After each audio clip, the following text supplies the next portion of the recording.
বর্তমানে বাংলাদেশের অন্তর্বর্তীকালীন সরকার এক জটিল ও ভয়াবহ পরিস্থিতির মুখোমুখি দাঁড়িয়ে আছেন।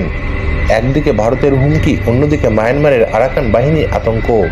এর মধ্যে যুক্তরাষ্ট্রের নবনির্বাচিত প্রেসিডেন্ট ডোনাল্ড ট্রাম্প বাংলাদেশের পরিস্থিতি নিয়ে অসন্তোষ প্রকাশ করেছেন। তাহলে কি ইউনূস সরকার শেষ পর্যন্ত ত্রিমুখী চাপের মুখে টিকে থাকতে পারবেন? বিস্তারিত জানাবো আজকের ভিডিওতে, তাই ভিডিওটি না টেনে শেষ পর্যন্ত দেখুন।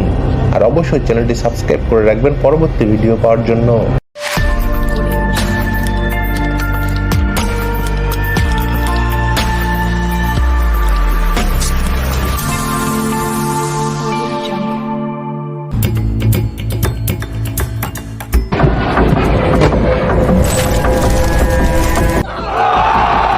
মায়ানমারের আরাকান বাহিনী সাম্প্রতিক সময়ে অত্যন্ত সক্রিয় হয়ে উঠেছে এবং তারা বাংলাদেশের গুরুত্বপূর্ণ অঞ্চল দখলের পরিকল্পনা করছে। প্রথমে তাদের লক্ষ্য সেন্ট মার্টিন, এরপর চট্টগ্রাম। এই বাহিনীর ভয়াবহতা এতটাই প্রবল যে মায়ানমারের নিজস্ব প্রতিরক্ষা বাহিনীও তাদের থেকে সতর্ক অবস্থায় থাকে। আরাকান বাহিনীর এই হুমকি মোকাবেলায় ইউনূস সরকার দ্রুত পদক্ষেপ নিয়েছেন।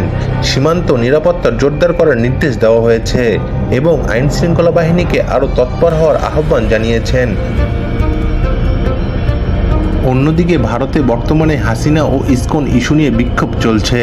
ভারতের বিভিন্ন সংগঠন বাংলাদেশকে হুমকি দিয়েছে এবং এই দুই দেশের মধ্যে বাণিজ্যিক লেনদেন বন্ধের সিদ্ধান্ত নিয়েছেন।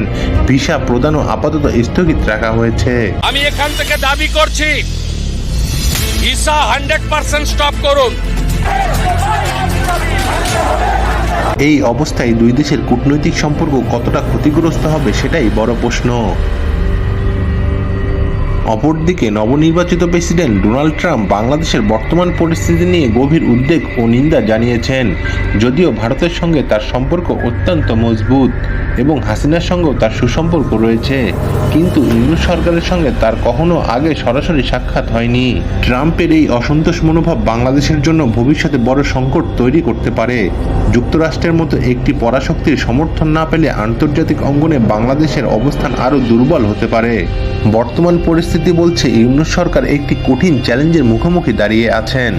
মায়ানমারে সামরিক হুমকি, ভারতের বাণিজ্যিক ও কূটনৈতিক চাপ এবং যুক্তরাষ্ট্রের নিন্দা, এই তিনটি বিষয় বাংলাদেশের রাজনৈতিক স্থিতিশীলতার জন্য একটি বড় হুমকি হয়ে দাঁড়িয়েছে। আপনার মতামত কি? ইউনূস সরকার কি এই চ্যালেঞ্জগুলো সফলভাবে মোকাবেলা করতে পারবেন নাকি পারবেন না? অবশ্যই কমেন্ট বক্সে লিখে যাবেন।